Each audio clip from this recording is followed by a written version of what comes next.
Rubrique Histoire et nouvelles technologies avec Baptiste et Nico. Bon, patron, cette fois on travaille sur quel dossier avec Baptiste? Les mutations génétiques. Ok, on y va? On y va. Laissons Nico et Baptiste faire leurs recherches. Si vous aimez les mutations génétiques, déjà vous êtes bizarre, vous aimerez certainement les X-Men, Spider-Man, le film culte de Todd Browning, Freaks, La colline à des yeux et le délirant Toxic Avenger.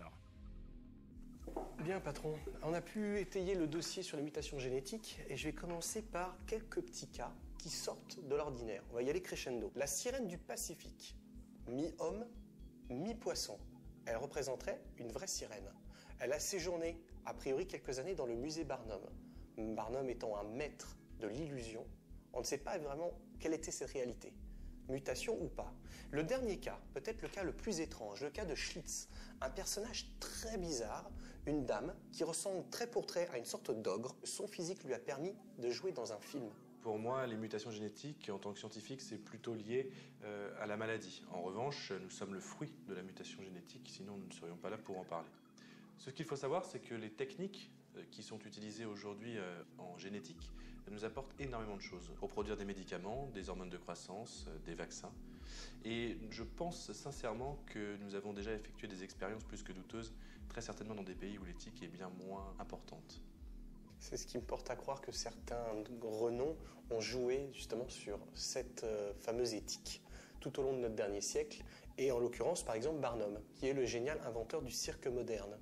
Cet homme avait compris comment lancer un engouement auprès du public en jouant des mutations des gens. Et en l'occurrence, la sirène du Pacifique, comme je disais, mythe ou réalité, est-ce qu'elle existait vraiment?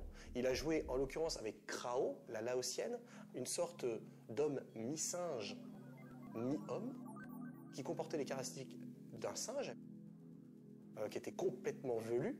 Le début des années 80 marque véritablement le commencement des expériences génétiques. Ainsi, on a réussi à produire très facilement des vaches tellement musclées pour produire de la viande qu'elles ne pouvaient même pas se déplacer, ou encore des porcs géants. Je parlais d'un point supplémentaire, le cas exceptionnel de John Merrick, dit l'Elephant Man. Il représentait, aux yeux des gens, une sorte de monstruosité, une bête de foire. C'est vrai que quand on voit son physique, dans les archives, dans les données, il y a de quoi de se poser des questions. Même aujourd'hui, on a rarement des cas aussi surprenants. La science est d'accord aujourd'hui pour dire que c'était vraiment une maladie. Mais est-ce que ça ne pouvait pas être tout de même, quelque part, à un moment donné, une mutation génétique? Il existe une technique très simple, qui est aussi simple que de faire une bouture sur une plante, ça s'appelle la transgénèse. C'est appliquer les gènes d'un animal sur un autre animal, par exemple. Pour vérifier les systèmes de transgénèse, on va implanter, les Chinois l'ont fait, les Taïwanais l'ont fait, on va implanter des gènes de méduses, puisque les gènes de méduses ont la particularité d'être fluorescents, dans un porc et dans un chat. Aujourd'hui, on produit des porcs fluo et des chats fluo, avec une grande simplicité. Alors moi, je veux terminer par un point qui est vraiment pour montrer à quel point certaines personnes de notre planète ont utilisé cette phrase. La science mérite des sacrifices. Pendant la Seconde Guerre mondiale, une unité top secrète, l'Unit 731, va faire des tests qu'on appelle de la zootrophie. Ils se sont posé la question, est-ce qu'il est envisageable que l'homme puisse développer les facultés des animaux? On n'est pas si loin des Marvel au final. Ils ont quasiment rien inventé.